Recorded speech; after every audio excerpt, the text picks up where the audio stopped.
Plato, I think in the Republic somewhere says beyond 6 people, you can't teach. So just think about that. 6. A group of 6 is the ideal. My kids are in classes of 30. They need smaller class sizes. They need experts in psychology. They need social emotional experts to be helping them. They need also the structure of the system to be challenged. There's a lot that I think we can chip away at, but there are some things that I think foundationally need to start moving.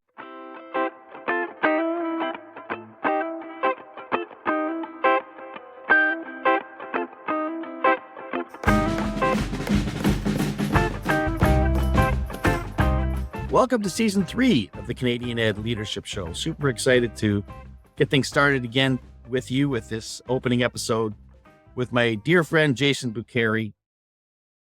Jason and I have had a long-standing relationship and worked very closely together over the years and just have shared so much of the same beliefs and philosophy around what education is and what it can be. And so I encourage you, he just launched his brand new podcast called Education Matters. I encourage you to listen to it.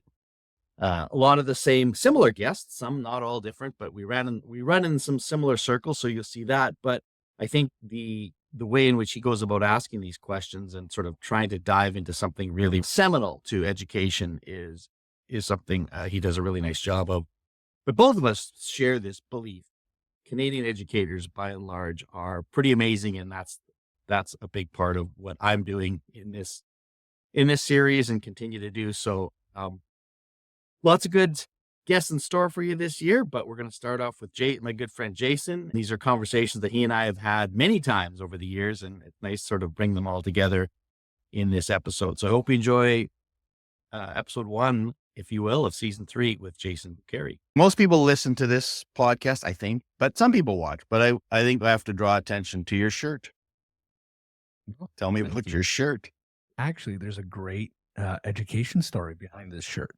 So I don't believe you were with me, or you probably would have joined me, but I was doing some work like we often did in Vancouver, and my wife's niece, who's only about 8 years younger than us, called and said, I just won tickets to the HIP show in Vancouver tonight. Can you come?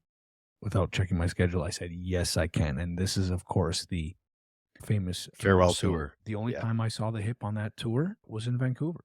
So there's where we jump in. But people are listening, and I'm scared because if we just start rambling, we're going to go off into some weird places that only you and I know about. So maybe for context, how in the world do you and I even know each other? How can an Italian from Woodbridge, Ontario, and a prairie point from Saskatchewan ever connect and find some kind of commonalities and shared interests and values?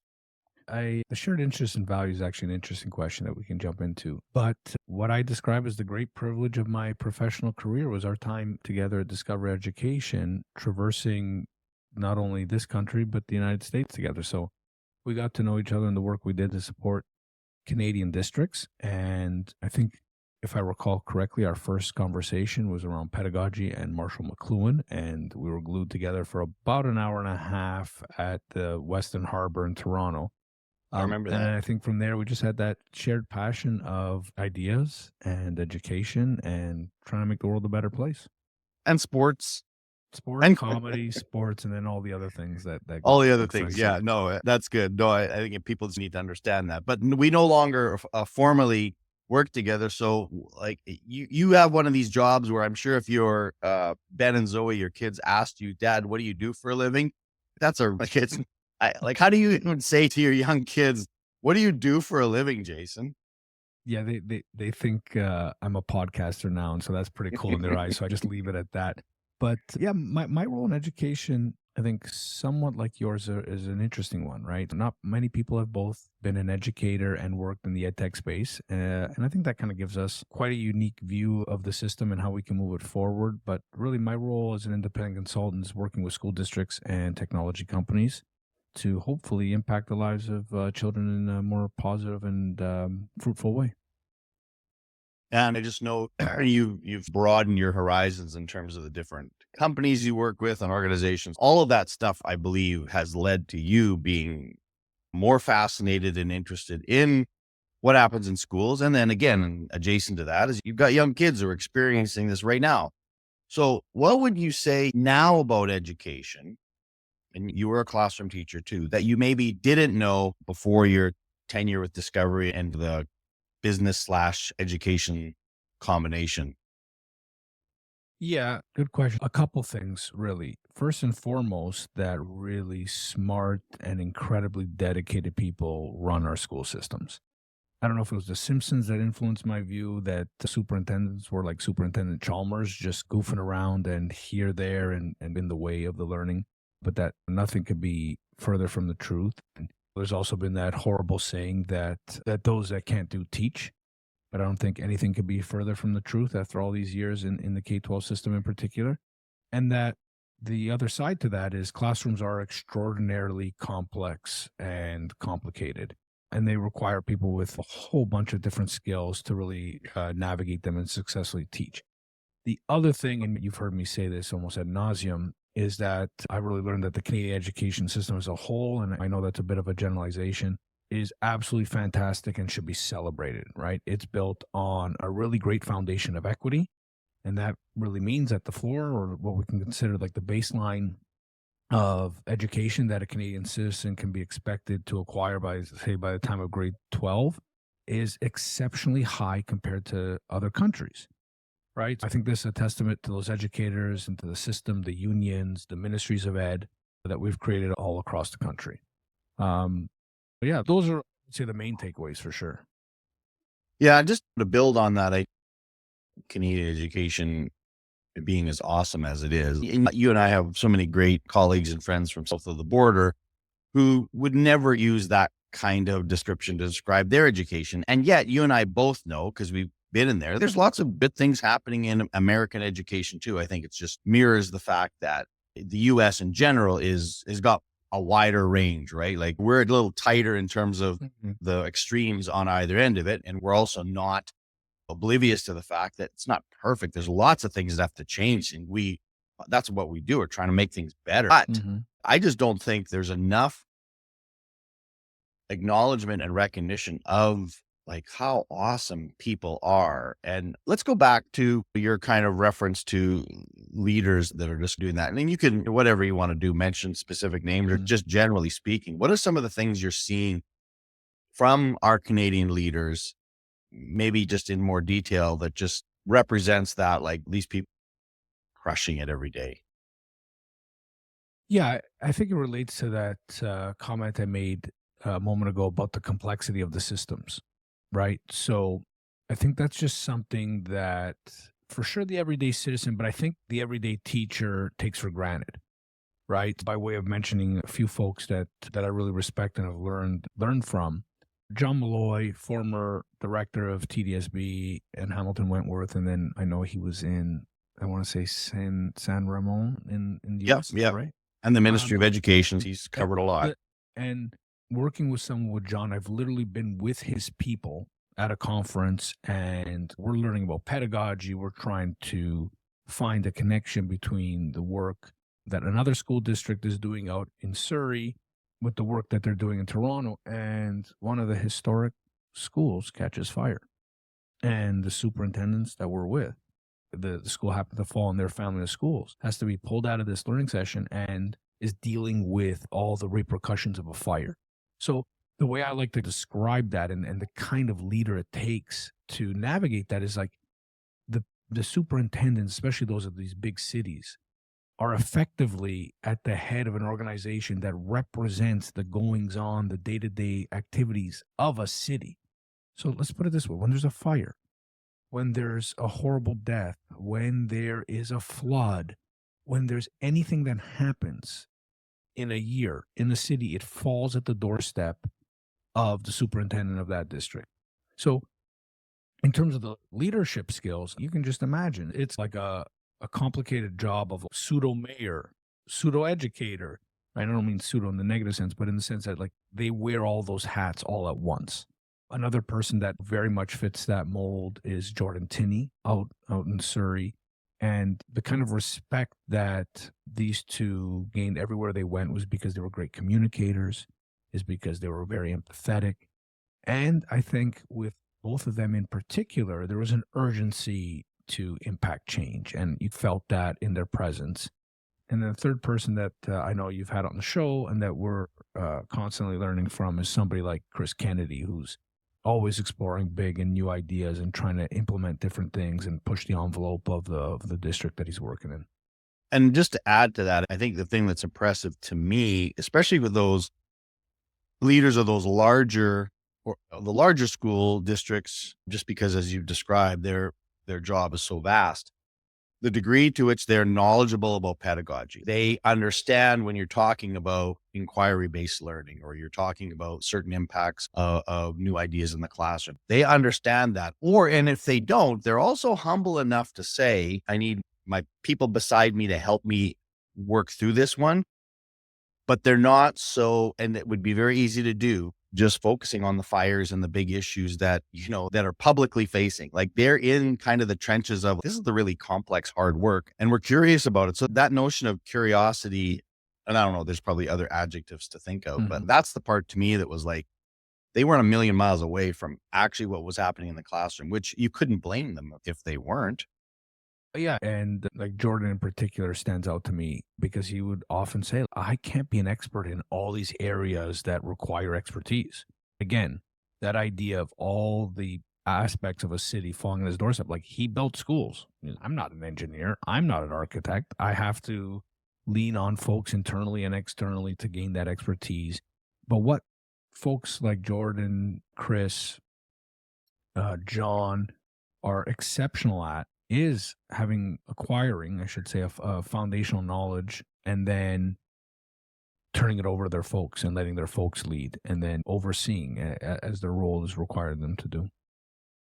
So diving a little bit more deeper into actual classroom application and the ways we support that. You've got a sister currently teaching who you talk to on a regular basis about like her experience, and then you have all the experience that you have with teachers across the country and your own experience, and then working with these companies who are legitimately trying to make an impact and help. From your perspective, what do teachers need? What is it that is a barrier or just something that generally speaking would make their life better? Yeah, it's a really good question. I think there are a lot of things, again, to that complexity of teaching, right? I can't really think of another job that requires you to know so many different things. So obviously the work that you and ALP are involved in, you know this firsthand. And it's a lot of professional learning. It's a job that I think absolutely requires that more than most. When generative AI comes onto the scene, that fundamentally changes the foundations of teaching. Like you can maybe make the argument that Gen AI does that for a lot of different industries, but it's most impactful right now in education. And as along your journey, and we've had lots of discussions about generative AI and its impact on society, there's a lot of learning to happen there, and that takes time. I think the support that they need to continue to learn and implement these things, I think we always say, what do teachers need? And focus on things they could be doing, but like class sizes. Plato, I think in the Republic somewhere says beyond 6 people, you can't teach. So just think about that. 6. A group of 6 is the ideal. My kids are in classes of 30. They need smaller class sizes. They need experts in psychology. They need social emotional experts to be helping them. They need also the structure of the system to be challenged. And we can get into my views on that. But there's a lot that I think we can chip away at, but there are some things that I think foundationally need to start moving. Okay, you said we could talk more about that. So what are those structures that you think, and again, this is part of what we do. We dream big, and not that we think all these could be changed tomorrow, but you say classrooms of 6. And if you were to present that to any government now and saying that's what we need to do, that's never going to happen. Or maybe, I don't know, maybe it could, but what are some of those kind of big ideas around structure that you think, because I think part of it is start with those big ideas and then whittle away at them. I hate never. I hate it because You know, let's say we agree that 6 is the ideal ratio, right? What makes it impossible. Money. Ever read or listen to Yuval Noah Harari on money and the fiction that money is, that we all just accept at one point as a fiction? Money doesn't exist out there in the universe.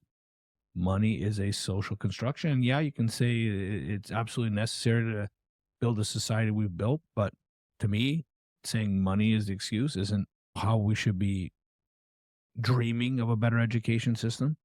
I think there's, where there's a will, there's a way, and you need the public will. I think that's a big part of, I know, the work you've been doing over years, and that I hope to continue to do is communication around these issues. But yeah, maybe we say 15.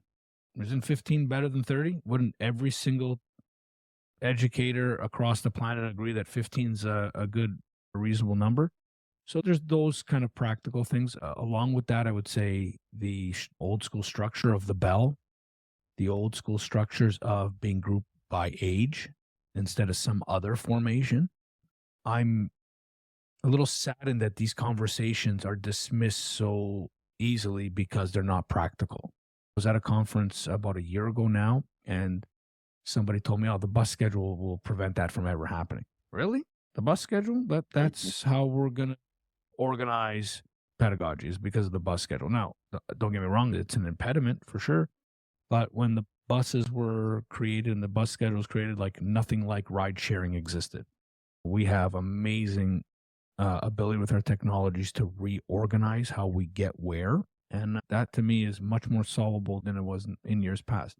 And if I can crystallize all of this into an example that you were part of, is the work that Paul McKenzie and Ricardo were involved with a number of others. But my main connection to their work in Thames Valley, call it 7-8 years ago, maybe a little bit more, doing their school within a school program was revolutionary. They had teachers co-teaching. They had students learning multiple subjects at once around project-based learning. When I looked at it, the students were engaged, the teachers were engaged, and it's like, there was one example, I'm sure there are more, of how we can push the system. And they had to go to battle with the grade 9 bell structure and class structure and teacher prep, but they did it. It didn't last as long. Actually, I shouldn't say that. I actually did hear from somebody that's still ongoing, just in a different method. But to me, it's just pushing that kind of practice so most classrooms look like that. Yeah, no, that's a great example. And yeah, I think a couple things when you're talking that I think needs to be examined more deeply. And that is, we're not optimizing the use of technology the way we ought to. And somebody like Will Richardson has always said, we're just playing at the edges of it. We actually leverage this to do, and people are very excited right now about Gen AI in terms of its potential for differentiation, which is a common theme. Everybody talks about it. And I always use the example when I was a first grade teacher 30 some years ago, and I heard that word, I just thought, you're crazy. I can't differentiate. I've got 27 6-year-olds in my classroom. I just want to make sure they don't die.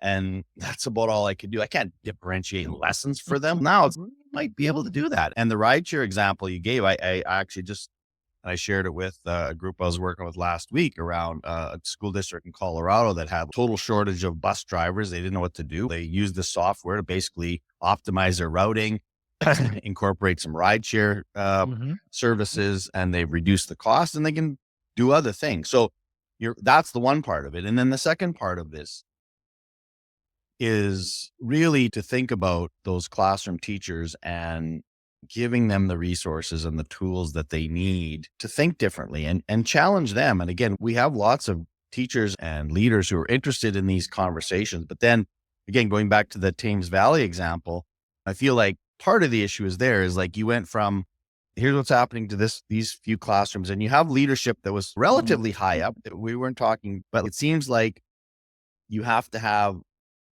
a vision and commitment all the way through. And because it didn't start right at the top, I felt like there was just a bit of a gap there that couldn't get people to say, yeah, let's keep this going. And now this is embedded into our culture. Well, it actually, we can talk about this further, but it actually did go right to the top. It's just what happens is that people retire. And so once the dynamic changes, and it may have not been a perfect implementation. I don't think there ever is such a thing. But what I admired about that example and why I bring it up constantly is how bold it was in its attempt and its vision. Right. And somebody like Will Richardson will advocate for that. That's the type of boldness we need. And if we're going to make mistakes, make them that way.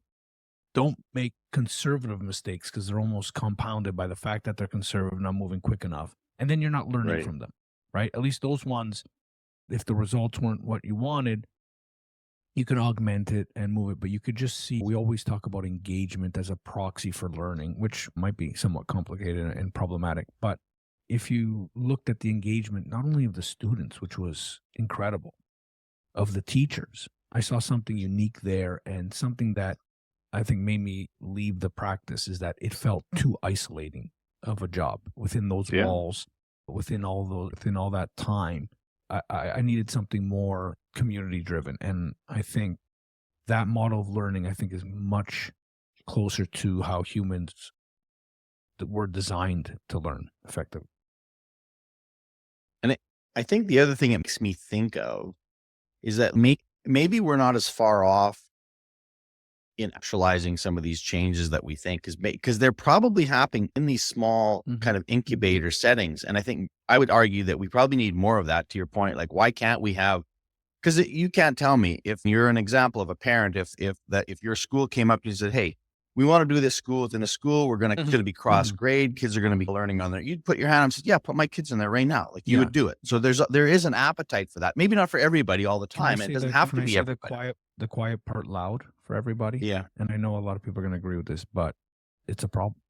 The report cards my kids get, I'm in Ontario, are completely worthless. Completely. It's a fiction that everybody's buying into. Parents, teachers, students.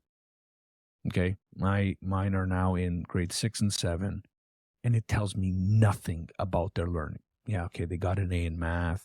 It tells me nothing. So for me, the place to start all of this, and here's where Gen AI can come into play, is to get rid of this report card system that may have been useful, still might have some utility, but effectively tells you nothing about your child and how they learn. And it is an impediment, I think, to the good kind of teaching and learning that we know needs to happen and can happen within, you're right, a structure that might be much closer to being able to support great pedagogy than we often think. And the other part of this is the isolating nature of not just classrooms, and this is something that you and I believe so strongly in, the isolating nature of even school districts in Canada. Folks in Ontario don't really know. They know what's happening in other provinces, but not really. And again, it's not their fault. They're busy doing their own work. But it was people like us that were trying to say, like, you guys need to find out what's going over here. And every time people have given time to find out a practice or an idea that's resonating and getting traction somewhere else, people are very happy to learn about that. This doesn't happen often enough. All of these little examples, like the Thames Valley example and others, part of the issue is there's no traction outside of the people that know about it, right? That's something that we tried to do, is get people to say, hey, this is exciting. And not just from a blog post or a news article or whatever, but really diving deep into the people that are investing in trying to do something new and helping it to grow and accelerate. That just doesn't happen, again, for a lot of reasons. And I think you and I could both say that's what we've been trying to do for the last 10 years. Is point and say, go look at these guys. Absolutely. And then another bold thing that I would make a requirement of teaching is you got to get out of province. Like, in the very least, you got to go see other school districts, like as a requirement to, hey, this year, where are you going? Where are you going?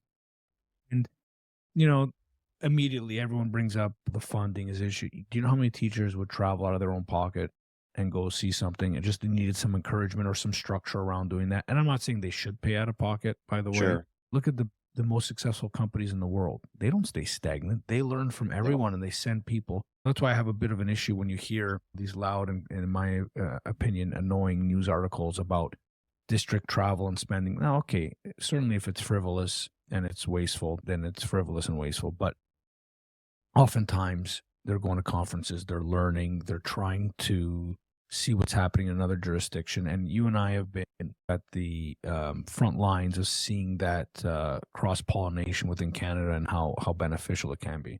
Jay, our summer institutes that we held with Discovery, which were North American, And we had a lot of those teachers, not all of them, but a lot of them paid for their own money to travel somewhere else in the summer when they didn't need to be doing it because they just had an appetite. And that might not represent 100% of teachers, but it represents a large portion of people who say, I would love to learn with and from other people who think differently than I do, who have different contexts. And that was, to me, even when I worked here in the school division here in Saskatchewan, one of my greatest like moments of this is awesome is when I would put even a chemistry teacher and a kindergarten teacher in the room together and say, learn from each other. There's more structure than that. But ultimately, there's a reason, well, I can't learn from them because they don't, no, you pay attention here. There's lots you can learn. And that's the idea, right? They're another province. They use a different curriculum. So what? Ultimately, we're all trying to do the same thing. And yes, there are nuanced differences in disciplines and ages and communities for sure. But there's way more that is just universal ideas that if somebody's doing it well, like how can I make that work for me? And yeah, so I think you and I, we talk about this a lot of our kind of dream of putting those smart people in the room because we've seen it happen. Like when we put those people in a room and connected them, that's such a point of pride. Yeah, because the chasm isn't that great, really.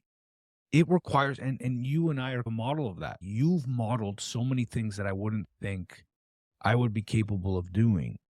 And you've just shown me that it can be done. You've given me some support, some encouragement, like you've done with so many teachers and you continue to do.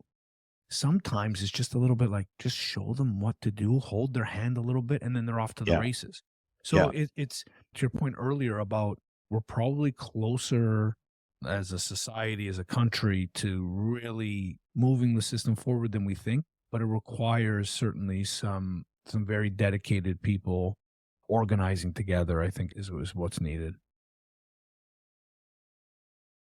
Okay, I'm wondering if this is a good time to pause. Yeah. This show is all about leadership, and I know you're currently your coach. That's a big part of leadership. So leadership definitely expands into a lot of different areas. Tell me about a leadership challenge that you can think of and how you dealt with that. Yeah. So one of the challenges that I think pretty consistently I've faced in my career, both as a leader and as, let's call it like a budding leader, is balancing short-term goals with a long-term vision. Right. So if you think of ed tech companies, almost by the nature of the markets they exist in, they can be, not always, but can be very short-term oriented. Right. And I actually think conversely, the education system sometimes can be too long-term focused. So they don't make enough short-term practical changes to get to that long-term vision. And then what you have is classrooms that look the same 30 years later because not enough incremental changes happen because they're so long-term focused. Right. So that's always been an interesting challenge and dynamic. And the ways I've gone through that or thought through that is to try to really be strategic and understand what strategic planning and thinking is really about, really weighing and considering trade-offs and then acting consistently over a long period of time so you avoid that paradox of either short-term or long-term. So always ask people this question because I think it's just a healthy thing to do to express your gratitude. And me knowing you as well as I do, I know you could list dozens and dozens of people in this category, but I'm asking you this to maybe narrow this down to one. Name one person in education that you are grateful for. I certainly named 3 people that have helped me, and Chris Kennedy, John Malloy, and Jordan Tinney, but I would say I'm going to name 2 because they came as a package deal to me. They both influenced me in a very similar way anyway. And that would be Austin Dolan and Andy Schaefer, 2 folks that we work closely with at Discovery.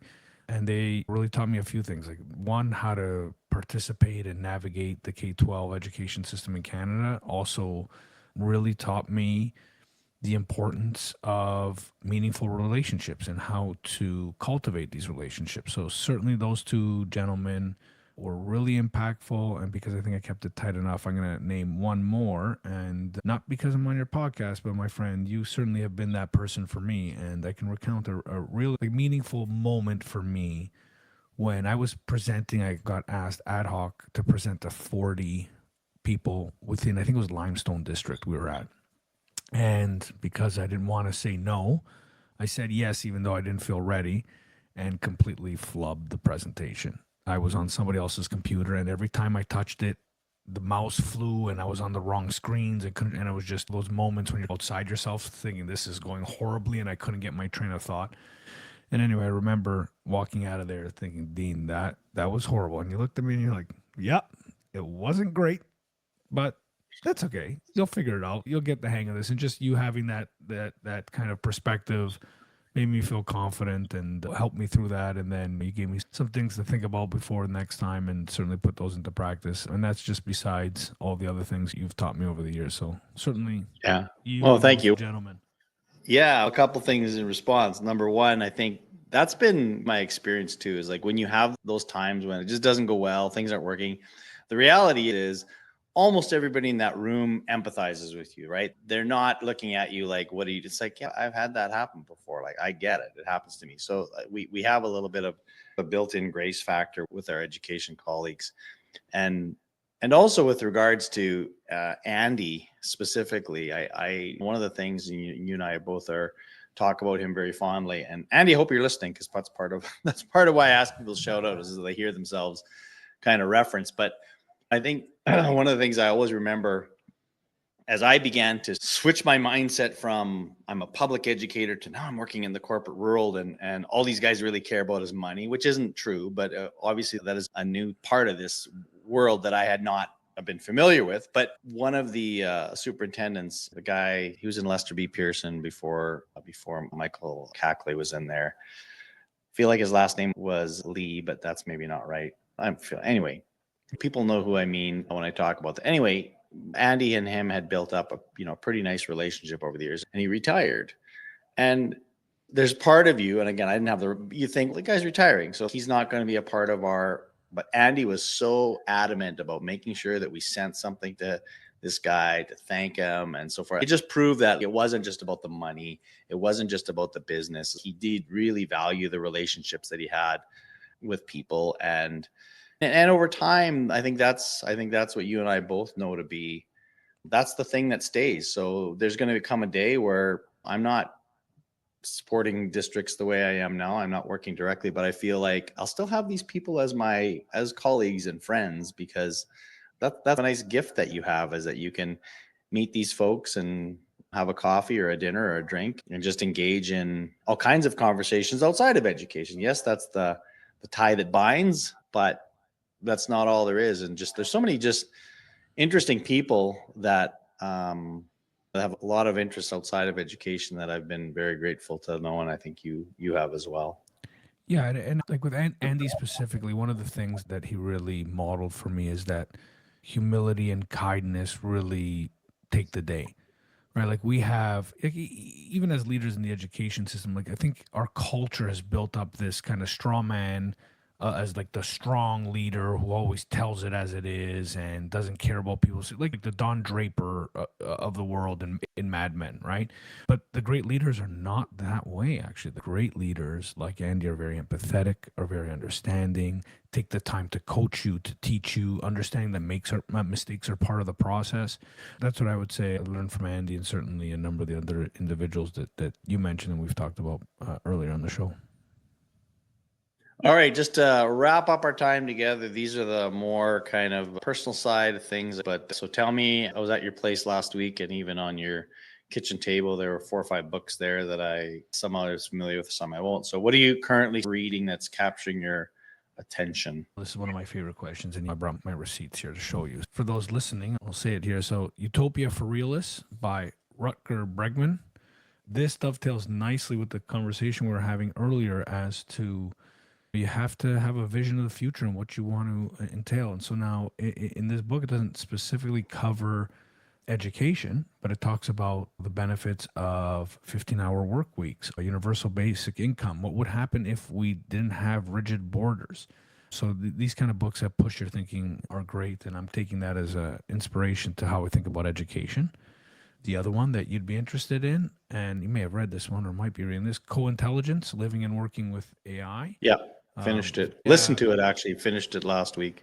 Yeah, Ethan Mollick, who was for me really one of the early kind of thought leaders on AI, and to me continues to be with all the work and the citing of all the research he does. And so that's a great book, a perfect place to start for those just beginning their learning in AI. And then the other one is The Creative Act, The Way of Being by Rick Rubin. Yeah, and Rick Rubin has just produced just about everything of note in the music world in the, let's call it late 20th century and probably early 21st. But that's all a book about creativity and why it's important that one gets their own creative forces out into the world.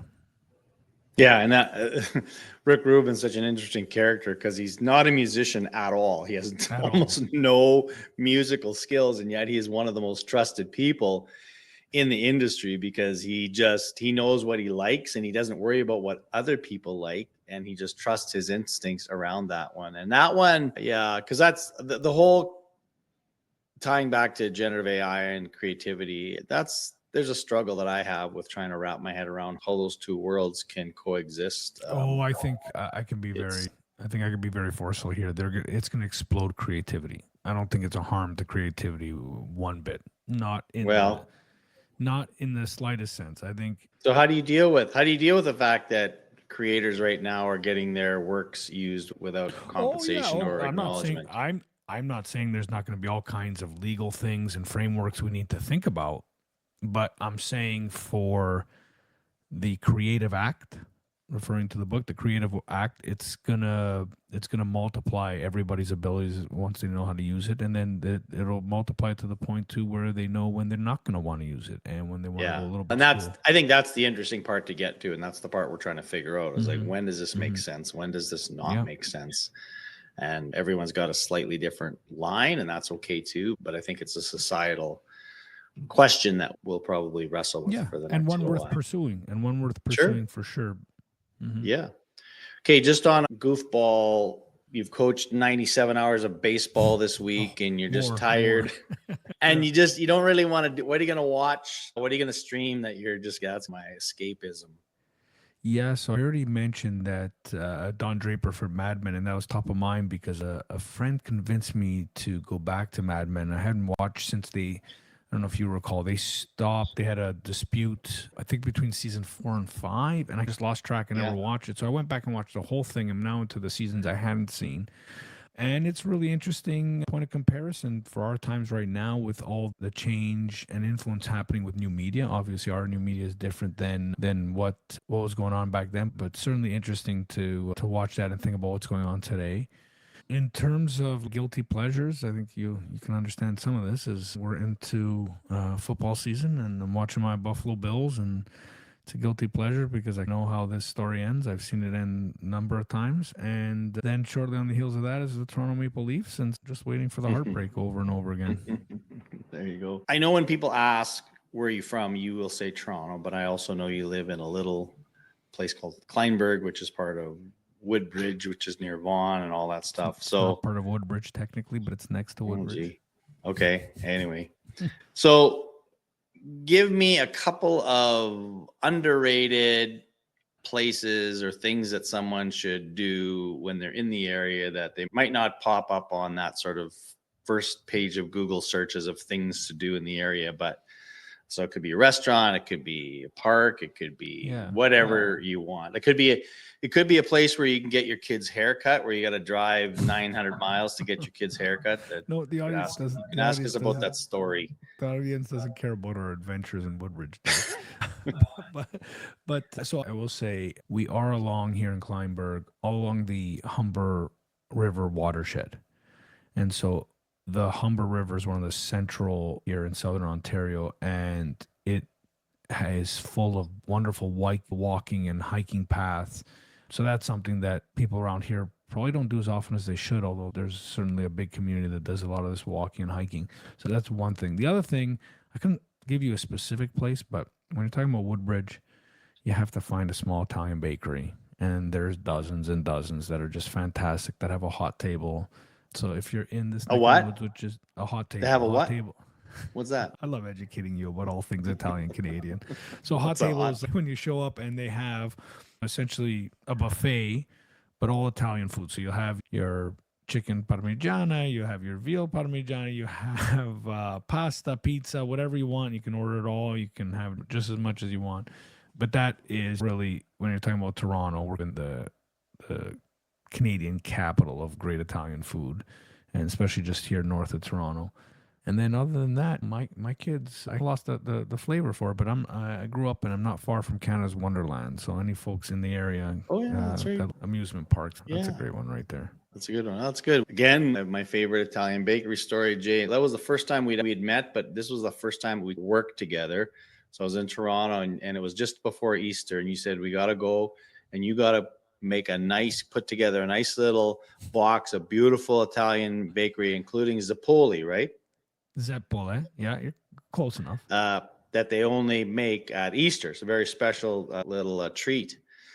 So I think I spent, I don't know, $40 worth of Italian bakery in this nice little box, of which you said to me, very considerate. You were very considerate to bring them back to Paula with Yeah. flight, 4-hour flight. right. And or you whatever it told is. me, you said, listen, don't put this you got to carry this on, like in your lap. You don't want this. But what did I do?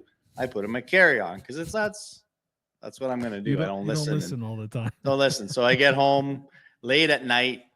She's already in bed, and I put the box, and I open up the box, and of course it was a disaster. They were all It was squished crushed. or whatever. Yeah. And I put it on the counter, and I went and told my wife, I said, listen, they don't look good, but there's some beautiful Italian bakery. You can get up tomorrow morning and have some really Pastry nice to start your day. whatever pastry, whatever. Yeah. And we woke up the next morning, and the dog had cleaned up $40 worth of.